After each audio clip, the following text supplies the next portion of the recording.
It's important for you to have friends. It's maybe even more important to be a friend. It's AD Roundtree. Hey, you, how's it going? How are you? Welcome to this, your Monday edition of the show. Yeah, your Monday, your new day of your new week, your clean slate, your fresh start, a chance for you and I to move forward together into whatever it is that happens next, a chance for you to kick an entirely new week directly where it counts. You're doing awesome. Hang in there. You got this. You are a badass. And if you need something, if there's anything I can do for you to make your Monday better, hit me up. I'm here with you. I'm here for you. At ADSXE. It's where you can find me on Instagram, Twitter, and Facebook at ADSXE. Put it in your phone now in case you need it later. So I did something interesting this past weekend just gone by. I did something that filled me with trepidation. I did something not knowing how it would go, worried that it could go south. I saw people in person, face to face, for the first time since mid-November. Mid-November, when my father had a medical emergency where he lived in Kosovo. I went there to try and bring him home. It was supposed to be a 3-day trip. Every day got more difficult and complicated, and there was another problem on top of another problem until 2 months had gone by, and I finally got him home, where just after seeing my sister and his sister, he passed away. So I've been out of the country. I've been dealing with a lot, and then I came home and have been waiting for waves of grief to hit me. And since mid-November, I hadn't seen anyone who wasn't a doctor, a nurse, a hospital attendant, someone at the grocery store. I hadn't seen anyone I knew outside of some family members. And, well, there was a convention in town, a lot of radio and media people. Metallica and Billy Joel were also in town. And in light of that fact, a lot of my friends were in town as well. And I knew I wanted to see them. I knew there would be a bunch of them around in the same place at the same time, and I would probably have to tell the same story, answer the same questions several times. Now, if I recount what happened to me over the last few months once, it has an effect. If I do that multiple times in a row without much of a break between it, I can be a bit of a mess. Grief is not something you manage. Grief manages you, as I've discovered over the last several weeks. But I knew it was time. I knew there were people I hadn't seen in a very long time that were going to be around. I knew that there was a chance I wouldn't get an opportunity to see them again. So I took a deep breath and I went and said hello. And parts of it were incredibly painful because I did have to tell that story. I did have to relive some of the things I'd been through, things that I would rather not relive. Especially in public, especially surrounded by a bunch of my friends, especially surrounded by a bunch of my peers. But I did it. And I'm very glad that I did. Because outside of that, I left feeling unbelievably fortunate. I left the weekend feeling unbelievably grateful. I left the weekend feeling as though people cared. People had my back. People wanted things to be okay for me. And I knew that. I knew that anyway. I'm lucky. I've got some really good friends. And I don't mean that they're good friendships. I mean they're good people that happen to be my friends. I'm incredibly lucky. And I knew that. I knew they were there for me. I knew people had reached out, and I knew that. But it was somehow different. It somehow brought it home. Looking into their eyes as I spoke to them for the first time in a long time. It made a real difference, and it left me feeling incredibly lucky. And also, some of my friends have absolutely vile senses of humor. And, well, I laughed harder than I've laughed in a very, very, very long time. Wild, inappropriate laughter at things that people probably shouldn't be laughing at. Which was, in a way, healing. What's the old expression?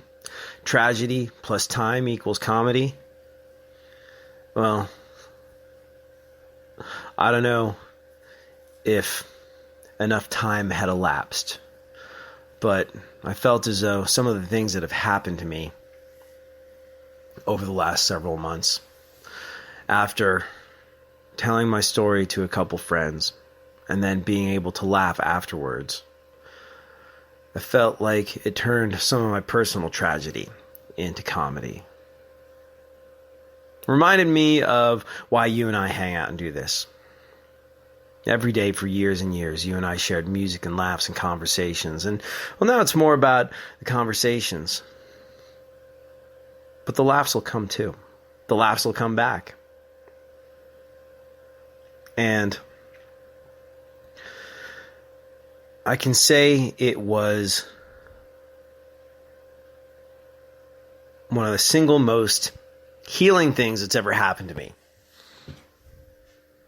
To spend time with friends. To spend time in the company of friends. And I did have moments where I felt shaky. But you know what?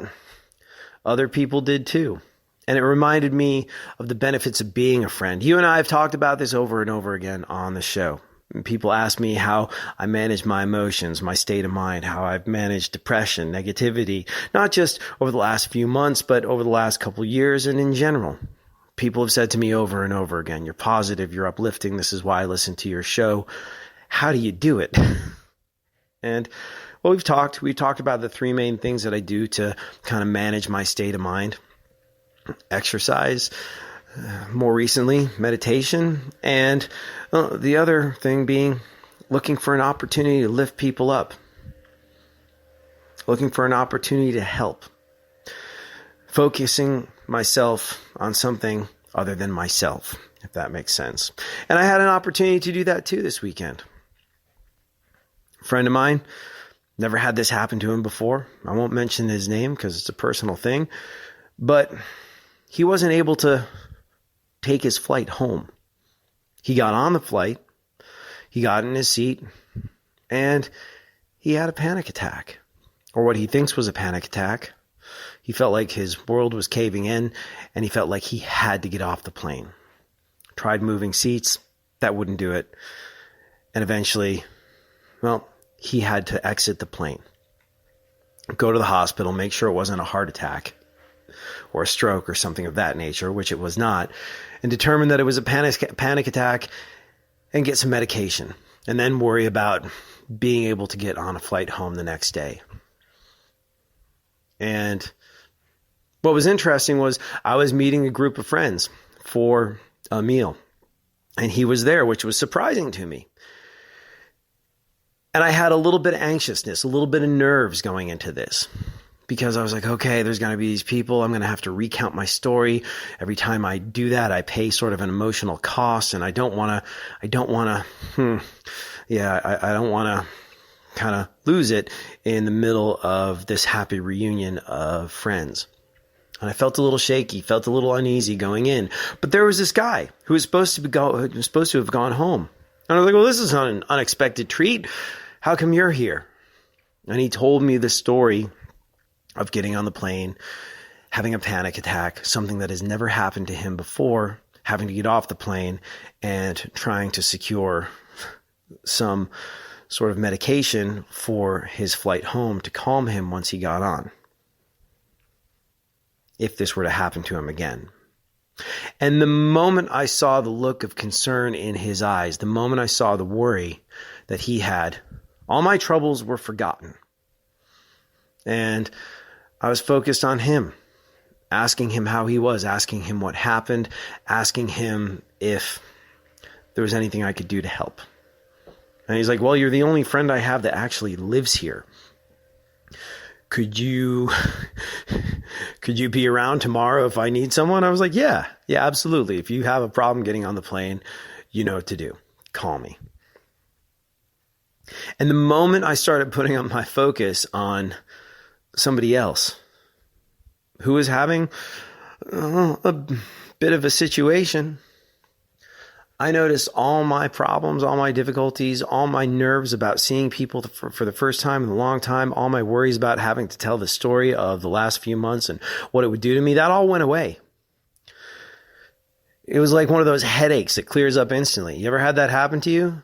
It's like you've got a headache and something happens and you've got to go pay attention to that quickly. And then you realize a little while later, hey, what happened to my headache? I was going to take some. Okay, I guess I won't take some aspirin. It was like that. All of a sudden, all my troubles vanished in a poof of caring about someone. I didn't realize it at the time, but about half an hour into our meal together, I was like, I'm having a great time. I'm not worried about anything. Why? Oh, yeah, because I focused on someone else. You and I talk about this a lot. You and I talk about how often the secret to being positive, dealing with the blues, depression, whatever you want to call them, the secret to that is to care about someone else, care for someone else. Focus on someone other than yourself and their well-being. And it has this magical way of affecting your well-being. You and I have talked about this a lot, but it never fails to amaze me when it happens in practice, especially something like this, especially in a situation where I was nervous, I was unsure, I was in uncharted territory. I was seeing people for the first time since a lot had happened to me. I was headed off into this relatively new experience on rickety Bambi as a baby-esque legs. Unsure of my emotional and mental footing, more than a little bit rickety. And it all disappeared. It all went away when I started being a friend to someone who needed a friend. And it reminded me of the importance of that, the importance of friendships. Jobs, workplaces, graduating classes, teams that you're on, bowling leagues you're in, whatever the case may be. All this stuff is impermanent. All these situations will come and go.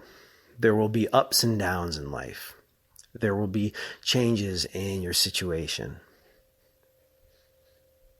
But friendship, when done right, is something that will last through all of this. And you need that. And your friends need you. It's an important thing. And you and I have talked about this a lot, but when it slaps you in the face, in the way it did for me this weekend, it was a big reminder of just how much being a friend matters. And for that reason, I had to remind you of it. Think where a man's glory begins and ends, and say, my glory was I had such friends. Yeats. And Kramer on Seinfeld. That is it for me, friend. Thank you so much for hanging. Thank you for being a part of my radio family. As always, this time that you and I spent together, it's the best part of my day. I'll be back tomorrow. We'll do it all over again. Have a good one. Later.